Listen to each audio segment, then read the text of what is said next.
வலுவோடு இருக்கக்கூடிய கழகத்தை மேலும் மெருகூட்டுகின்ற வண்ணம் பல்வேறு களப்பணிகளை உறுப்பினர் சேர்த்தல், அதே போல பூத் கமிட்டி அமைத்தல், செயல்திறன் நடத்தல் போன்ற களப்பணிகளை அனைத்து இந்திய அண்ணா திராவிட முன்னேற்ற கழகத்தில் ஒன்றிய நகர கிளையினுடைய செயல்பாடுகளை ஆய்வு செய்வதற்காக இன்றைக்கு கள ஆய்வு கூட்டம் புதுக்கோட்டை 2 மாவட்ட கழகங்களுடைய சார்பில் மிக சிறப்பாக தனித்தனியே நடைபெற்றது. மரியாதைக்குரிய அண்ணன் பொருளாளர் திண்டுக்கல் சீனிவாசன் அவர்களும் அண்ணன் தங்கமணி அவர்களும் சிறப்பாக இந்த கூட்டத்தை ஆய்வு செய்திருக்கிறார்கள். அனைத்து இந்திய அண்ணா திராவிட முன்னேற்ற கழகத்தில் புதுக்கோட்டை மாவட்ட கழகத்திற்கு பாராட்டு தெரிவித்திருக்கிறார்கள் அண்ணன் எடப்பாடியாருடைய சார்பில் என்பதை உங்களோடு தெரிவித்துக் கொள்கின்றேன். ஏற்கனவே அனைத்து இந்திய அண்ணா திராவிட முன்னேற்ற கழகம் தேர்தலை எதிர்கொள்வதற்கு தயாராக இருக்கிறது.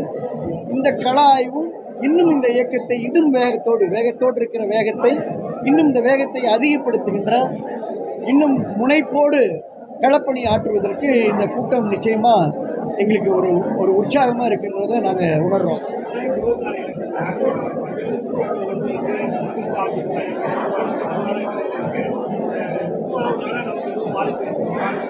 நீங்கள் உங்கள் கேள்வியிலேயே எல்லோருமே இப்போ என்ன கேட்குறாங்கன்னா, திமுக கூட்டணி வலுவாக இருக்குன்னு சொல்கிறீங்க. திமுக வலுவாக இருக்குன்னு யாரும் சொல்லலை. அதனால் திமுக கூட்டணி தான் வலுவாக இருக்குது. காலம் நிறைய இருக்குது. எடப்பாடியார் அவர்கள் அண்ணன் அவர்கள் கூட்டணி எல்லாம் அவர்கள் சிறப்பாக பொதுச்செயலாளர் பார்த்து கொள்வார்கள். 26 அதிமுக ஆட்சிக்கு வரும்.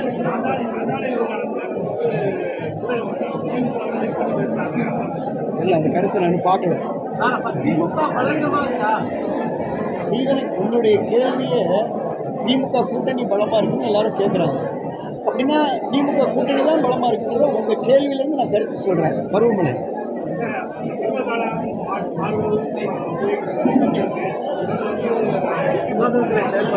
அதான் நான் ஏற்கனவே சொல்லிட்டேன். தொடர்ந்து பார்த்தீங்கன்னா இப்போ சென்னையில் மழை கடுமையாக பேஞ்சிக்கிட்டு இருக்கு. இப்போ புதுக்கோட்டையிலையும் மழை விட்டு விட்டு பேஞ்சிருக்கு. ஆங்காங்கே இன்னும் நீர் தேங்கியிருக்கு. நான் நேற்றே ஒரு ட்விட்டரில் தெரிவித்தேன், தமிழ்நாடா இல்லை காய்ச்சல் நாடா என்று கேள்வி எழுப்பியிருக்கிறேன். தமிழ்நாடா இல்லை காய்ச்சல் நாடா என்று கேள்வி எழுப்பியிருக்கிறேன்.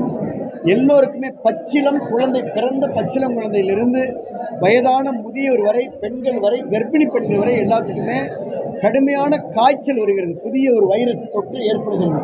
அந்த காய்ச்சல், கடுமையான இருமல், சளி, அது இல்லாமல் டைரியா, வாமிட் எல்லாமே இருக்குது.